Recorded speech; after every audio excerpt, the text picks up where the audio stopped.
Hi അസ്സലാമു അലൈക്കും. അപ്പോൾ ഇന്നത്തെ റെസിപ്പി ഒരു ഇറച്ചിപ്പിടീൻ്റെ റെസിപ്പിയാണ്.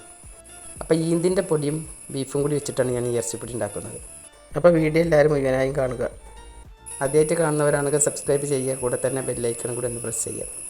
അതിനോടൊപ്പം ഹോൾ എന്ന ഓപ്ഷൻ കൂടി ക്ലിക്ക് ചെയ്തൊന്ന് സപ്പോർട്ട് ചെയ്യുക. അപ്പോൾ ഇതിന് വേണ്ടിയിട്ട് ഞാൻ 1 കിലോ ബീഫാണ് എടുത്തിട്ടുള്ളത്. ഇതിലേക്ക് ഇനി 3 സവാള മുറിച്ചിട്ട് കൊടുക്കാം.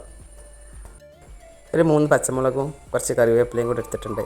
2 ടേബിൾ സ്പൂൺ ഇഞ്ചി വെളുത്തുള്ളിയും കൂടി ചതച്ചതെടുത്തിട്ടുണ്ട്. 4 ചെറിയ തക്കാളി മുറിച്ചതും കൂടി എടുത്തിട്ടുണ്ട്. ഇനി പൊടികളാണ് ഇട്ടെടുക്കുന്നത്. ഇത് മല്ലിപ്പൊടി, മഞ്ഞൾപ്പൊടി, മുളക് പൊടി, ഗരം മസാല, കുരുമുളക് ഇതെല്ലാം കൂടി കൂട്ടി പൊടിച്ചതാണ്. ഇത് 4 ടേബിൾ സ്പൂൺ ഇട്ട് കൊടുക്കുന്നുണ്ട്. ഇനി ഇതിലേക്ക് വെളിച്ചെണ്ണ 2 ടേബിൾ സ്പൂൺ വെളിച്ചെണ്ണയും കൂടി ഒഴിച്ചു കൊടുക്കാം. ഇനി ഇതെല്ലാം കൂടി ഒന്ന് മിക്സ് ആക്കിയതിന് ശേഷം ഒന്ന് കുക്കറിലിട്ട് വേവിച്ചെടുക്കാം. ഇനി പരമുറി തേങ്ങ എടുത്തൊന്ന് വറുത്തെടുക്കാം. ഇതിലേക്ക് കുറച്ച് ചെറിയ ഉള്ളിയും കുറച്ച് പെരിഞ്ചീരകവും 1/2 ടീസ്പൂൺ മഞ്ഞൾപ്പൊടിയും കുറച്ച് കറിവേപ്പിലയും കൂടി ഇട്ട് ഒന്ന് വറുത്തെടുക്കാം. ഇനി പിടി ഉണ്ടാക്കാനുള്ള പൊടി വാട്ടിയെടുക്കുക. ഇനി 2 ഗ്ലാസ് വെള്ളം എടുത്ത് അതിൽ പാകത്തിന് ഉപ്പിട്ട് ഒന്ന് തിളപ്പിച്ചെടുക്കാം. ഇനി വെള്ളം തിളച്ചതിന് ശേഷം 2 ഗ്ലാസ് ഈന്തിൻ്റെ പൊടി ഇട്ട് കൊടുക്കാം. ഇത് നന്നായിട്ടൊന്ന് വാട്ടിയെടുക്കാം. ഇത് അരിപ്പൊടി കൊണ്ടും അതുപോലെ തന്നെ പൂളിൻ്റെ പൊടി കൊണ്ടും എല്ലാം ഉണ്ടാക്കിയെടുക്കാം.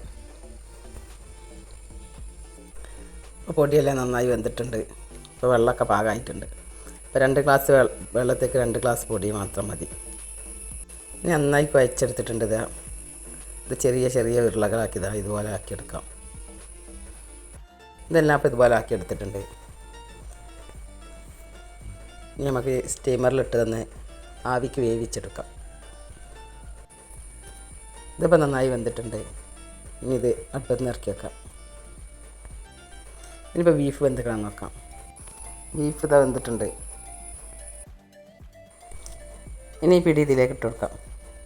ഞാൻ വേറൊരു പാത്രത്തിലേക്ക് ഒഴിച്ചു കൊടുത്തിട്ടുണ്ട്. ഞാൻ അതിലേക്ക് ഇട്ട് കൊടുക്കാം. ഇത് നന്നായി ഇളക്കി ഒന്നുകൂടി അടുപ്പത്ത് വെച്ച് വേവിച്ചെടുക്കാം.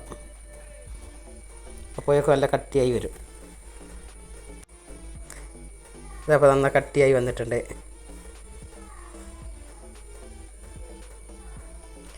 ഇനി ഇതിലേക്ക് തേങ്ങ അരച്ച് ചേർത്ത് കൊടുക്കാം.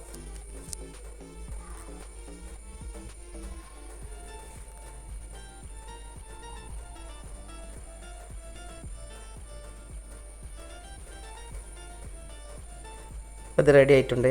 ഇനി ഇതിലേക്കൊന്ന് ഉള്ളി മൂപ്പിച്ച് വെച്ച് കൊടുത്തിട്ടുണ്ട്. കുറച്ച് മല്ലിയിലയും കൂടി ഇട്ട് കൊടുക്കാം. എല്ലാവരും ഇതുപോലെ ഉണ്ടാക്കി നോക്കുക. അപ്പോൾ വീഡിയോ എല്ലാവർക്കും ഇഷ്ടമായെന്ന് വിചാരിക്കുന്നു. ഇഷ്ടമായാൽ ലൈക്ക് ചെയ്യുക, ഷെയർ ചെയ്യുക, സപ്പോർട്ട് ചെയ്യുക.